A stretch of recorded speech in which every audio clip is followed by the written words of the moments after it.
Madam Chair, and members of the committee. Got Vice Chair? No, member of the committee. Thanks for the opportunity to present AB 459. As you may know, last fall, the Little Hoover Commission released their report titled Artificial Intelligence, a Roadmap for California. The chair of the commission referred to the report as a call to action.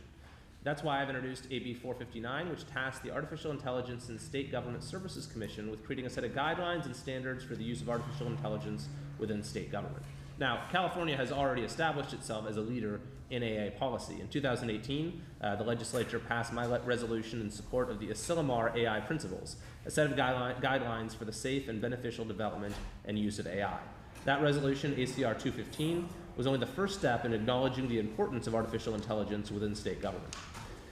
This bill builds on ACR 215 by ensuring that future uses of AI tools within California state government are managed and implemented in a fair, secure, ethical, and beneficial manner. The standards created by AB 459 foster accountability and prioritize the safety and security of AI technologies in state government. It's imperative that we act now to stay ahead of the curve and be prepared to responsibly embrace the future. The bill passed unanimously out of privacy and consumer protection, and I hope to have your aye vote today. With me today is Brandie Nonnecke, who is with the CITRIS Policy Lab. You can go ahead. My turn. So thank you for inviting me here today to testify. My name is Brandie Nonnecke. I work for the University of California as a director and researcher in an interdisciplinary multi-campus research unit, CITRIS, in the Banatow Institute. CITRIS stands for the Center for Information Technology Research in the Interest of Society. The views I'm expressing today on AB 459 are my own and are not that of the University of California.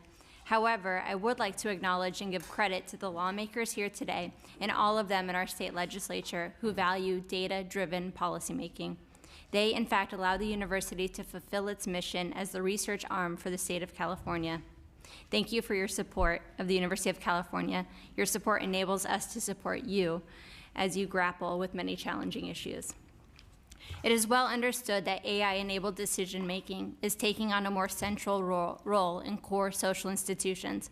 Automated decision systems have made their way into our healthcare facilities, courthouses, and employment offices, influencing decisions on who receives health insurance, who receives parole, and who receives a job offer.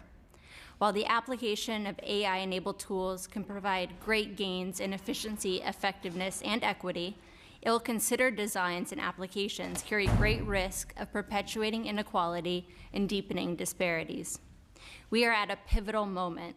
The decisions we make today on how to oversee government use of AI will have long-term effects on whether all Californians are able to benefit from the profound changes AI will bring.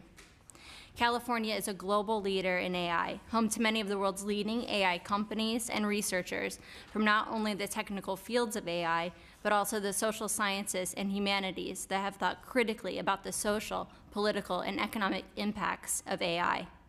Strengthening multi-stakeholder collaboration among government, industry, academia, and the public is necessary to ensure we are able to harness the power of AI in ways that foster accountability, prioritize safety and security, protect privacy, and monitor impacts.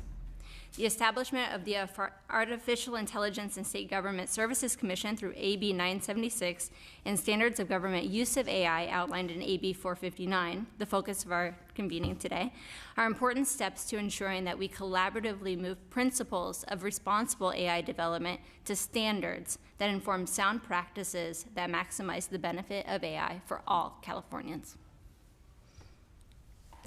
Thank you. Any other witnesses in support?